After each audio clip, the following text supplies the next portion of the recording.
नमस्कार। स्वतंत्रता दिवस के इस शुभ अवसर पर मैं नेहा आप सभी दर्शकों का न्यूज प्लस के खास प्रोग्राम ए वतन मेरे वतन में स्वागत करती हूं। आप सभी देशवासियों को सबसे पहले स्वतंत्रता दिवस की हार्दिक शुभकामनाएं। हम भारत की आजादी का वर्षगांठ मना रहे हैं। पूरा देश उल्लास में नहाया हुआ है, लेकिन हमें ये आजादी एक कठिन राह से गुजरकर और बहुत ही कुर्बानियां देकर हासिल हुई है। इस आजादी की कीमत हमने शहीदों के खून और देशवासियों के बलिदान से चुकाई है। यदि गुजरे इतिहास के पन्नों को खंगाले तो उन बलिदानों पर से पर्दा उठता है और उन दिनों की स्मृतियां ताजा हो जाती हैं। अंग्रेजों से पहले भारत पर मुगलों का शासन था और उन्होंने अपने राजनीतिक और आर्थिक लाभ के लिए हमारी धरती का उपयोग किया। सन 1600 में जब अंग्रेजों ने व्यापार के उद्देश्य से भारत में प्रवेश किया तो मुगल सम्राट को इसका अंदेशा भी नहीं था कि ये अंग्रेज व्यापार के बहाने उन्हें उनके राज्य से बेदखल कर देंगे। व्यापार की आड़ में देश पर अपना अधिकार जमाने की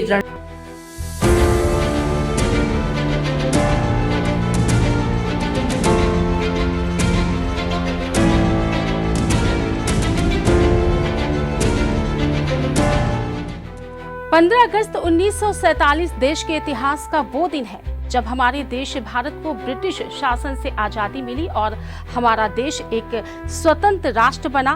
हम आपको भारतीय आजादी से जुड़े कुछ रोचक जानकारी और इतिहास से रूबरू कराएंगे और जानेंगे कि कैसा था शुरुआत का आजाद भारत। 1757 में पलासी के युद्ध के बाद ब्रिटिश भारत में राजनीतिक सत्ता जीत गए और यही वो समय था जब अंग्रेज भारत आए और करीब 200 साल तक राज किया। 1848 में लॉर्ड डलहौजी के कार्यालय के दौरान यहाँ उनका शासन स्थापित हुआ और उत्तर पश्चिमी भारत अंग्रेजों के निशाने पर सबसे पहले रहा और 1856 तक उन्होंने अपना मजबूत अधिकार स्थापित कर लिया और 19वीं सदी में अंग्रेजों ने अपने शासन में सबसे ऊंचाई को छुआ। नाराज और असंतुष्ट स्थानीय शासकों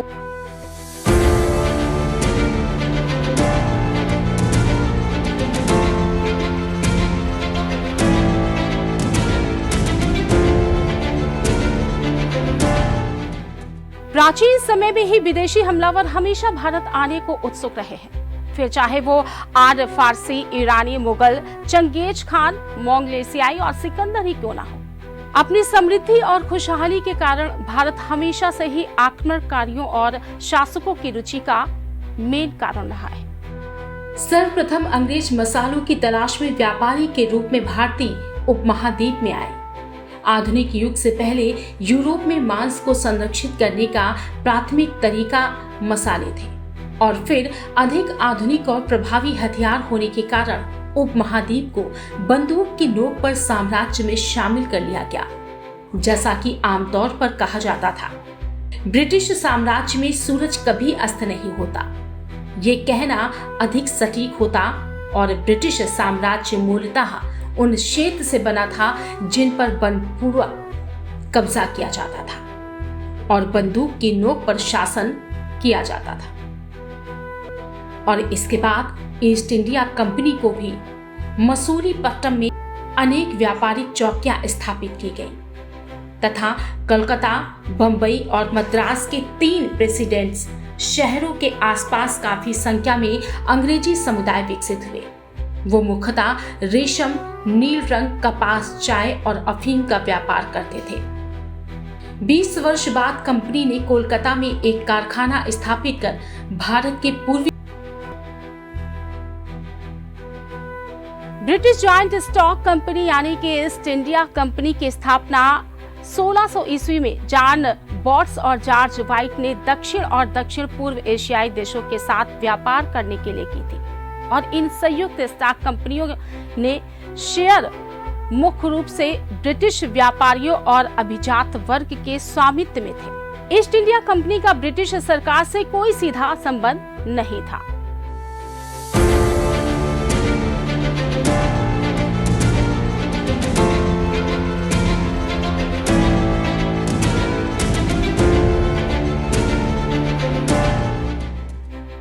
गदर मेरठ में बेरोजगार सैनिकों के विद्रोह से शुरू हुआ और उनकी बेरोजगारी का कारण वो नई करतूत थी जो नई एनफील्ड राइफल में लगती थी। इन कारतूसों में गाय और सुअर की चर्बी से बना ग्रीस था जिसे सैनिक को राइफल इस्तेमाल करने की सूरत में मुंह से हटाना होता था। ये हिंदू और मुस्लिम दोनों ही धर्मों के सैनिकों को धार्मिक कारणों से मंजूर नहीं था और उन्होंने इसे इस्तेमाल करने से मना कर दिया था, जिसके चलते वो बेरोजगार हो गए थे। और जल्दी ही ये विद्रोह फैल गया, खासकर दिल्ली और उसके आसपास के राज्यों में।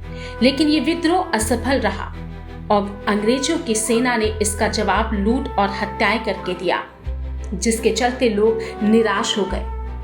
इस विद्रोह ने दिल्ली, अवध, रोहिलखंड, बुंदेलखंड, इलाहाबाद, आगरा,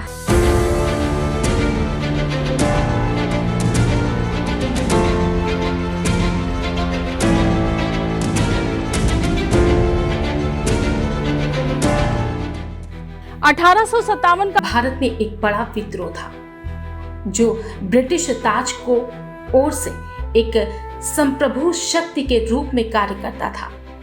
विद्रोह 10 मई 1857 की दिल्ली से 40 मील यानी कि 64 किलोमीटर उत्तर पूर्व में मेरठ के गैरिसन शहर में कंपनी की सेना के सिपाहियों के विद्रोह के रूप में हुआ और इसके बाद ये मुख्य रूप से ऊपरी गंगा के मैदान और मध्य भारत में अन्य विद्रोहों और नागरिक विद्रोहों में बदल गया। हालांकि विद्रोह की घटनाएं उत्तर और पूर्व में भी हुई। विद्रोह ने उसे क्षेत्र में ब्रिटिश सत्ता के लिए एक सैन्य खतरा पैदा कर दिया और 20 जून 1858 को ग्वालियर में